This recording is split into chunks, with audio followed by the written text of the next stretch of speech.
Mr. Chairman, I thank the Slovak Chair for the energetic leadership this year, and Chairman Miroslav Lajčák for his personal engagement, especially regarding efforts to ease the plight of ordinary people suffering because of the conflict in Ukraine and elsewhere in the OSCE area. We reaffirm our full support for Ukraine's sovereignty, independence, and territorial integrity within its internationally recognized borders, and call on participating states to adhere to international obligations and commitments under the Minsk agreements. We also reiterate our support for the sovereignty and territorial integrity of Georgia. We emphasize the importance of the OSCE missions and the organization's core activities and operations to strengthen security in the region and prevent conflict from breaking out. The comprehensive security concept of the OSCE is an integral part of our security policy. There are reasons for concern regarding international cooperation on security in the OSCE region and conventional arms control and confidence and security building measures, to which the OSCE has for decades effectively contributed. We urge all participating states to actively engage in the important endeavors now taking place within the OSCE on the modernization of the Vienna document. As the outgoing chair of the Joint Consultative Group, Iceland urges all participating states to resume implementation of the Conventional Armed Forces in Europe Treaty and honor fully the Open Skies Treaty. Both treaties are an important part of the Euro-Atlantic security structure and contribute to greater security in the OSCE area.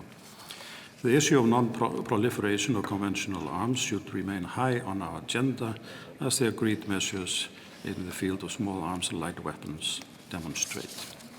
The structured dialogue has proven to be a useful addition to the political-military exchange regularly taking place within the organization. We support the discussion on issues such as risk reduction and incident prevention on and over the high seas within the structured dialogue.